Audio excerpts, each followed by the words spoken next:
वो तो बता रहे हैं कि नहीं परिसीमन होने के बाद हम लोग 600 पार का नारा भी देंगे भविष्य में। किशोर तिवारी जी, उनकी तैयारी बड़ी नहीं, दूर तलक की है।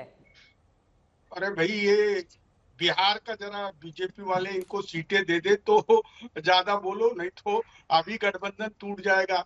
महाराष्ट्र में तो ऐसा है कि अमित शाह जी कह रहे हैं एकनाथ शिंदे को, अजीत पवार जी को कि आपको अभी के वक्त तो बीजेपी को साथ देनी पड़ेगी और तुम्हारा विधानसभा में देखेंगे।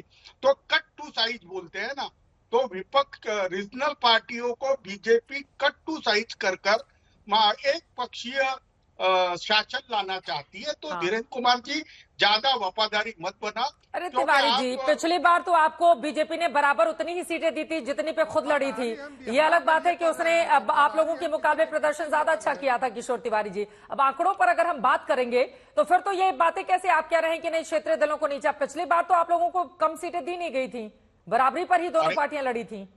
मैं गलत होंगी तो आप मुझे करेक्ट कर दीजिएगा।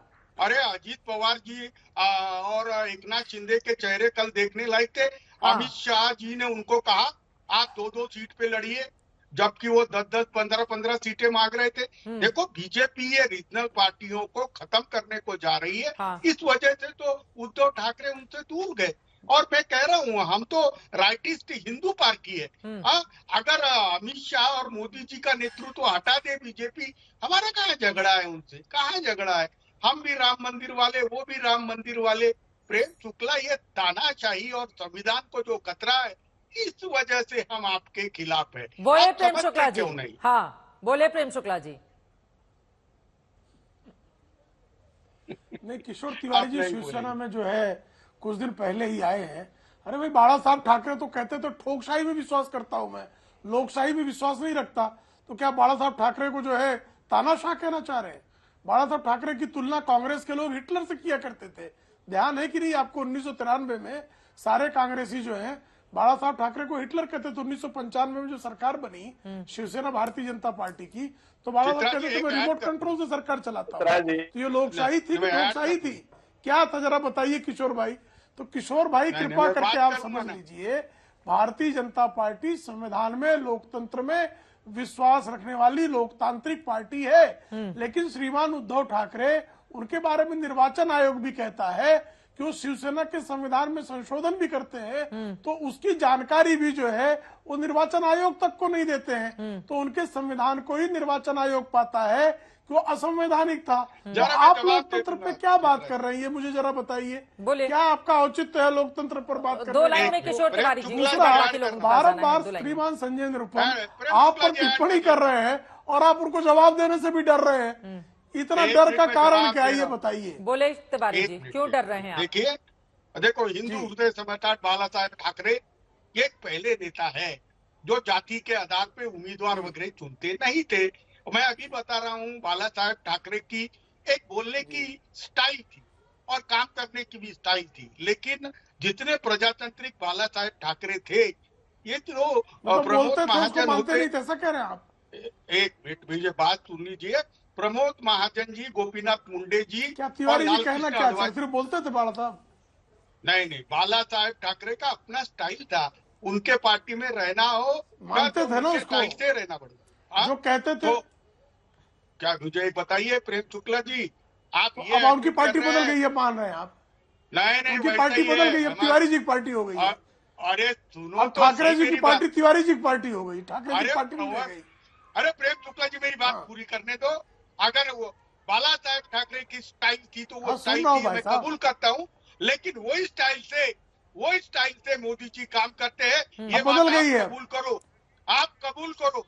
कल वो लिस्ट पढ़ेंगे कि नहीं पढ़ेंगे कि भाई मैंने इनको हम संविधान और लोकतंत्र में विश्वास रखते हैं। अरे किसने बोला आपको? आप जा खड़े भी रह सकते हैं क्या उनके सामने? ठीक है, जल्दी से वरुण पुरोहित जी क्लोजिंग कमेंट ले लेती हूँ। वरुण पुरोहित जी, अब मतलब वो तो 400 पार का नारा दे रहे हैं, अब इंडिया गठबंधन कितने पार जाएगा? वो आत्मविश्वास अब दिखाई नहीं देता है क्या अभी भी? वरुण जी, पूरा आत्मविश्वास है। जैसे जैसे लिस्ट आएगी आपको देखने को मिलेगा कांग्रेस कैसे ग्राफ ऊपर उठता है। प्रेम शुक्ला जी कह रहे थे कांग्रेस के लोग क्या कहते थे बाल ठाकरे जी, फिर उन लोगों को आपने कैसे ले लिया अपनी पार्टी में? ये तो बताइए आप, आपके तो पॉलिटिकल कन्वीनियंस यही हुई ना, यही आपके आदर्श हैं कि आपको जरूरत होती है भ्रष्टाचार का आरोप लगाते हो।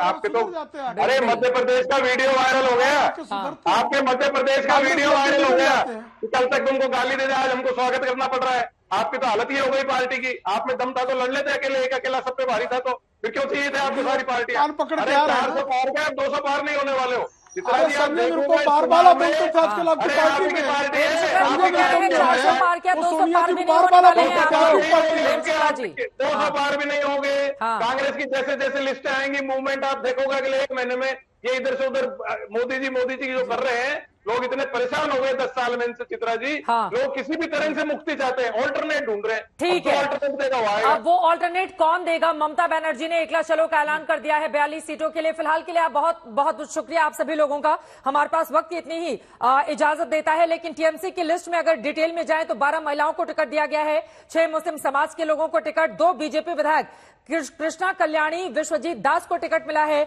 2 मंत्री पार्थ भौमिक, विप्लव मित्रा को टिकट दिया गया है। बाहरी लोगों में कीर्ति आजाद, शत्रुघ्न सिन्हा, यूसुफ पठान है। 16 सांसदों को टिकट 4 का काट दिया गया है। पिछली बार 22 पर जीत हासिल हुई थी। शुभेंदु अधिकारी के बीजेपी में जाने से उनके भाई और पिता का टिकट कटा है। मिमी चक्रवर्ती ने चुनाव लड़ने से मना किया है। बीजेपी से टीएमसी में आए अर्जुन सिंह को भी टिकट नहीं मिला है। 2 मंत्रियों सहित 11 विधायकों को टिकट दिया गया है। पूर्व क्रिकेटर यूसुफ पठान और कीर्ति आजाद को हमने पहले ही आपको जानकारी दे दी है कि किस तरह से टिकट दिया गया है। खेला होबे गाने से मशहूर हुए गायक देवांशु भट्टाचार्य को भी दीदी ने टिकट दिया है। बीजेपी सांसद सौमित्र खान की पत्नी सुजाता मंडल को टिकट दिया गया है। पूर्व फुटबॉलर प्रसून बैनर्जी को टिकट मिला है। पूर्व आईपीएस को भी टिकट और एक राज्यसभा सांसद को भी टिकट मिला है। दिलचस्प ये भी है, सूर्यवंशम फिल्म वाली अमिताभ बच्चन की जो फिल्म थी, उनकी जो गौरी है, जो उन्होंने कैरेक्टर अदा किया था, रचना बैनर्जी, उनको भी टिकट दिया गया है। और दिलचस्प ये भी है कि बीजेपी के 7 पूर्व नेताओं को मैदान में उतारा है ममता बनर्जी ने। अब इसके जरिए 42 सीटों पर किस तरह का रहता है टीएमसी का प्रदर्शन? बीजेपी क्या जो दावा कर रही है 35 सीटों पर जीत का, उसके दावे में दिखेगा दम, या फिर टीएमसी आज के इस ऐलान के साथ दीदी बाजी मार ले जाएंगी?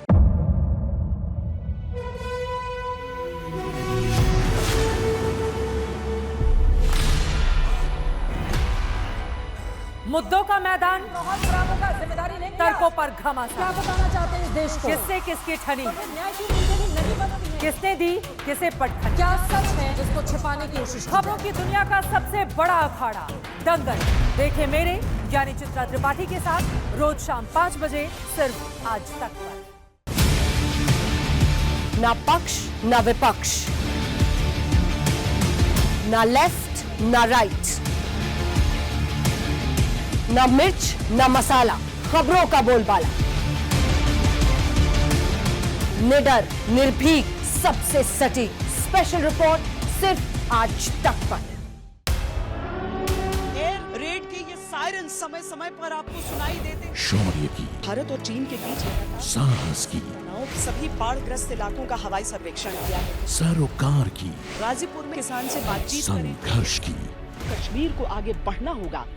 संयम की, भावनाएं भड़की या दंगे भड़काए गए, सवालों की, जनता के लिए, जनता के द्वारा, जनता की दस्तक। श्वेता सिंह के साथ सिर्फ आज तक पर।